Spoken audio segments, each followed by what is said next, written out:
Bom dia, galera. Olha só, hoje a gente vai continuar com a segunda parte do conteúdo de tipos e gêneros textuais. Essa semana a gente já falou sobre o texto injuntivo e ainda vamos abordar mais outros dois tipos, tá?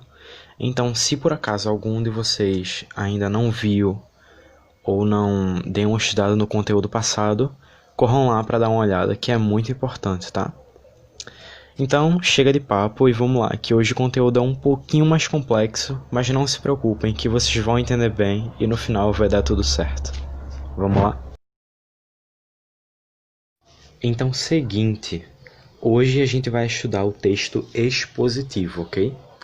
E só para dar um toque para vocês, é super importante vocês entenderem o que eu vou falar aqui hoje, não só para a parte de linguagens, como também para a redação.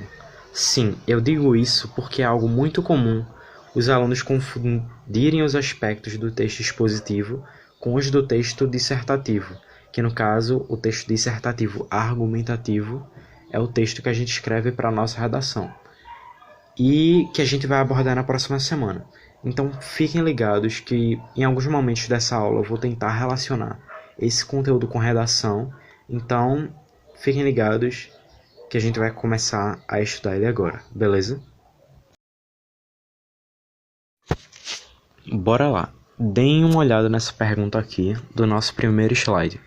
O que é o texto expositivo? E aqui embaixo diz assim: o texto expositivo é um tipo de texto que visa a apresentação de um conceito ou de uma ideia. São aqueles que expõem informações sobre um determinado objeto ou ainda um fato determinado. Ou seja, galera, o objetivo desse tipo de texto é justamente expor, apresentar, mostrar informações, conceitos e ideias. Bem simples. O centro do texto expositivo são os fatos e ou as informações sobre alguma coisa determinada. Então, sempre que vocês pensarem em texto expositivo, lembrem-se que ele vai estar sempre tentando expor fatos e informações sobre alguma coisa ou alguma situação, tá? E para a gente entender melhor a essência desse tipo textual, a gente tem que entender bem as suas características, que estão bem descritas aqui para a gente. Essas aqui são as principais características que a gente consegue encontrar dentro dos textos expositivos, e mais para frente eu vou dar alguns exemplos para que vocês entendam melhor como cada uma delas funciona na prática, tá bom? Então bora lá. A primeira delas é a conceituação, que é quando eu vou apresentar no meu texto conceitos ou ideias relacionados ao tema do qual eu estou falando. Então, por exemplo, se eu fosse escrever uma matéria de jornal sobre o aquecimento global, eu logicamente ia apresentar no meu texto conceitos como efeito estufa, desequilíbrio ecológico e etc. Ok? Temos também a definição, que é como eu vou explicar direitinho tudo sobre o tema e o assunto que eu estou falando. Então é aí que eu vou explicar propriamente o que é o meu tema, como ele surgiu, quais são os seus efeitos e etc. Então, isso a gente também pode atrelar ao que eu acabei de falar sobre o aquecimento global. Então, no caso, quando eu estivesse escrevendo o meu texto, eu iria escrever o que ele é, o que ele vem causando no nosso meio ambiente e outras definições relevantes, que fossem relevantes para o texto como um todo, ok? E em seguida, a gente tem a descrição, que, como vocês podem ver aqui, é a análise mais pormenorizada de aspectos referentes ao tema. Então, pormenorizado aqui significa que eu vou analisar os mínimos detalhes possíveis de um determinado tema.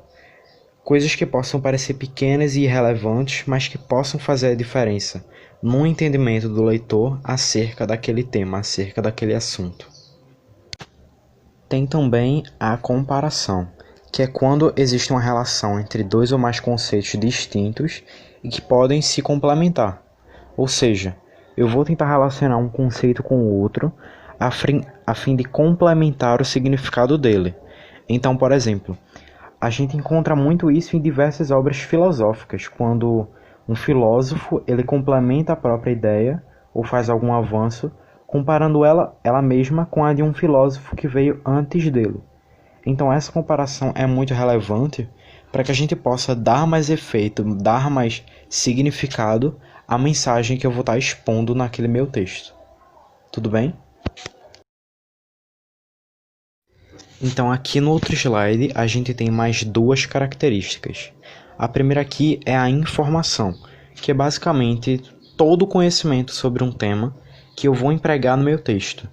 Então todos os dados, todos os fatos, todos os depoimentos e etc. vão servir de informação para o texto expositivo. E por fim, a enumeração, que é a ordenação dos itens essenciais relacionados com o tema abordado e a especificação de cada um deles. Ou seja, aqui ele se refere à organização das ideias no texto. Então, por exemplo, quando a gente vê aquelas publicações em blogs ou sites de notícia na internet, geralmente a gente encontra eles organizados por tópicos, né? Então vai estar lá um tópico e logo abaixo uma explicação sobre o conceito desse tópico.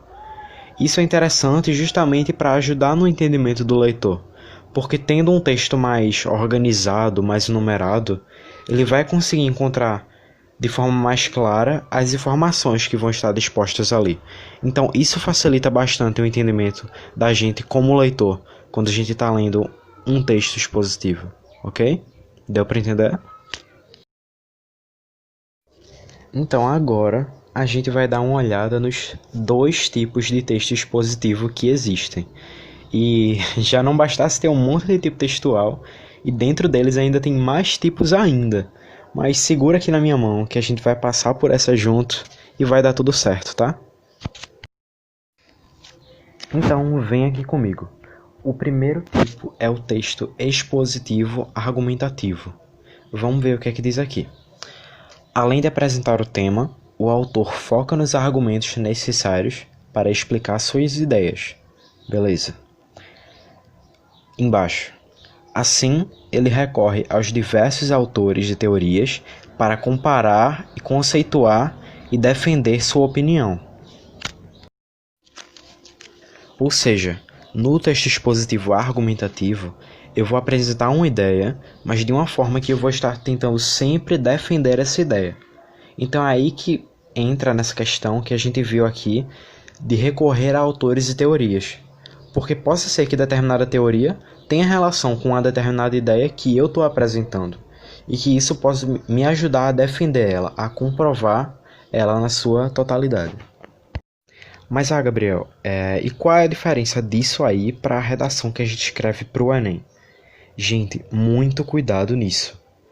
No texto expositivo argumentativo, a gente vai expor uma ideia e tentar defender ela, beleza.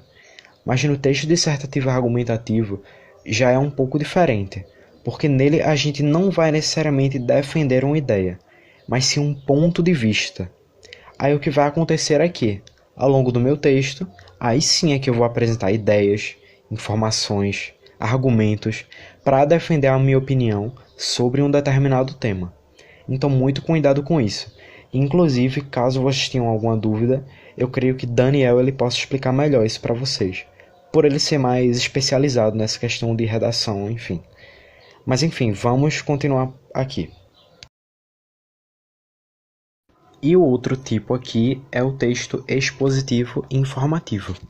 Esse aí é basicamente tudo que a gente já discutiu antes, onde a função dele é basicamente transmitir as informações de uma forma mais neutra e imparcial, sem qualquer tipo de opinião própria a respeito do assunto, exceto, lógico, das opiniões que ele vai reunir de pessoas especializadas ou de depoimentos, enfim. Mas ele vai sempre fazer isso de forma imparcial, ok?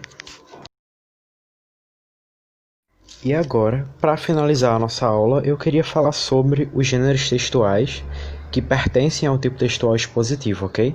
Eles são bem simples e a maioria deles eu tenho certeza que vocês já conhecem de algum lugar, então não tem segredo nem mistério.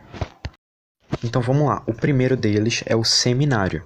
Muitos de vocês já devem estar habituados a fazer seminários na escola, mas enfim, o básico desse gênero é que o autor ou os autores vão falar um pouco sobre um assunto ou um tema, e vão fazer tudo aquilo que a gente já viu hoje, Então eles vão apresentar dados, informações, conceitos, tudo direitinho e de fácil entendimento de quem vai estar assistindo. A gente tem também o gênero palestra, que geralmente ela é apresentada apenas por uma pessoa, e essa pessoa, eventualmente, ela vai apresentar uma ideia, geralmente algo inovador, né? E vai tentar defender essa ideia, mostrando dados, utilizando seus argumentos e etc. E a gente tem essas outras também, né? Conferências, entrevistas, trabalhos acadêmicos, enciclopédia e verbete de dicionário, que são aquelas partes do dicionário que tem a definição de cada palavra especificamente. Mas enfim, como eu já havia dito, esses são os gêneros que vocês já devem conhecer do cotidiano, então eu não vejo necessidade de explicar cada detalhe de cada um deles, porque inclusive vocês vão entender realmente como esse conteúdo é cobrado praticando. Então não se esqueçam de praticar bastante com as questões que a gente mandou para vocês, beleza? Então, galera, é isso. Eu espero realmente que tudo tenha ficado claro aqui nessa aula e que vocês se sintam confortáveis para entrar em contato com a gente caso vocês precisem tirar uma dúvida ou simplesmente precisem de uma ajuda extra, ok? A gente tá aqui para ajudar vocês mesmo e é isso. Mas enfim, espero que todo mundo esteja bem, se cuidando e a gente se vê na próxima aula dessa semana. Até lá!